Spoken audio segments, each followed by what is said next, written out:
மலை மலை வர வேண்டும். மக்கள் செழிக்க. அண்ணாமலை அண்ணாமலை ஆட்சிக்கு வர வேண்டும். தமிழ்நாடு செழிக்க. Hello friends, welcome to my channel BJ person. இன்றைக்கி நம்ம பார்க்க போகிறது என்ன அப்படின்னு பார்த்தீங்கன்னா, திரு அண்ணாமலை அவர்களிடம் செய்தியாளர் ஒருவர், நீங்கள் லண்டன் சென்றிருந்த 3 மாத காலத்தில் தமிழக அரசில் பல முக்கிய நிகழ்வுகள் நடந்திருக்கு.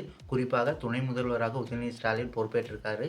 விஜய் அவர்கள் கட்சி துவங்கியிருக்காரு. பாஜக உட்பட்ட அரசியல் கட்சிகளை விமர்சித்திருக்காரு. இதில் உங்கள் பார்வை என்ன என்ற கேள்விக்கு திரு அண்ணாமலை அவர்களின் பதில்: அண்ணா, இந்த 3 மாத காலங்களில் தமிழக அரசில் பல மாற்றங்கள் ஏற்பட்டிருக்கு, உண்மைதான்.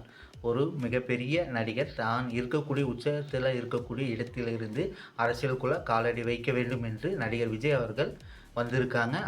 அப்போதும் சொல்கிறேன், இப்போவும் சொல்கிறேன், நான் அவரை வரவேற்கிறேங்கிற காரணம், அவர் வந்திருக்கக்கூடிய ஒரு நோக்கம் மக்களுக்கு நல்லது செய்ய வேண்டும் என்று நினைக்கிறாங்க. அதே சமயத்தில் நிறைய விஷயங்களை எடுத்து பேசியிருக்காங்க.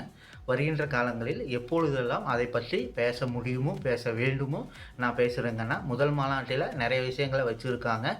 அதற்கு பாஜகவின் தலைவர்கள் எல்லோரும் கூட எதற்கெல்லாம் பதில் சொல்ல வேண்டுமோ அதற்கு பதில் சொல்லியிருக்காங்க. அக்டோபர் 28ஆம் தேதிக்கு பிறகு நடிகர் விஜய் அவர்கள் 2-3 நிகழ்ச்சியில் பங்கேற்றிருக்காங்க.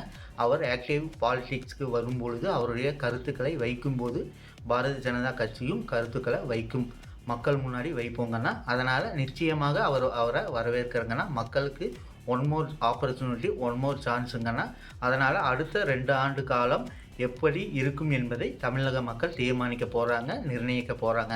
அதே சமயத்தில் உதயநிதி ஸ்டாலின் அவர்கள் தமிழகத்தினுடைய துணை முதல்வராக பொறுப்பேற்றிருக்காரு. ஒரு வேகமான வளர்ச்சி, கட்சிக்குள்ள எம்எல்ஏ ஆனாங்க, அதன் பிறகு உடனடியாக அமைச்சரானாங்க, அதன் பிறகு இன்றைக்கி துணை முதல்வராக ஆட்சிக்கு பொறுப்பேற்றிருக்காங்க. அதையும் பொறுத்திருந்து பார்க்கணும்.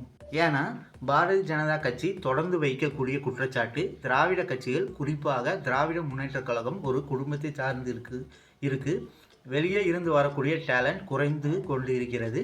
டேலண்ட் பூல் குறைய ஒரு குடும்பத்தை சார்ந்து அந்த கட்சி நடந்து கொண்டு இருக்கிறது என்ற ஒரு குற்றச்சாட்டு உண்மைன்னு சொல்லியிருக்காங்க. அதே போல் உதயநிதி ஸ்டாலின் அவர்களுடைய செயல்பாடு வருகின்ற காலங்களில் துணை முதல்வராக எங்கே அவரை விமர்சிக்க வேண்டுமோ நிச்சயமாக விமர்சிப்போம். நன்றாக செயல்பட்டால் நிச்சயமாக பாராட்டுவோம். அதே நேரத்தில் மூன்றாவது இன்னொன்று பார்த்தீங்கன்னா, பாரதிய ஜனதா கட்சி அகில இந்திய அளவில் ஹரியானாவில் பெரிய வெற்றியை பெற்றிருக்கிறது. மகாராஷ்டிராவில் ஒரு சரித்திரம் காணாத ஒரு மிகப்பெரிய வெற்றியை பெற்றிருக்கிறது என்று பேசியுள்ளார் திரு அண்ணாமலை அவர்கள்.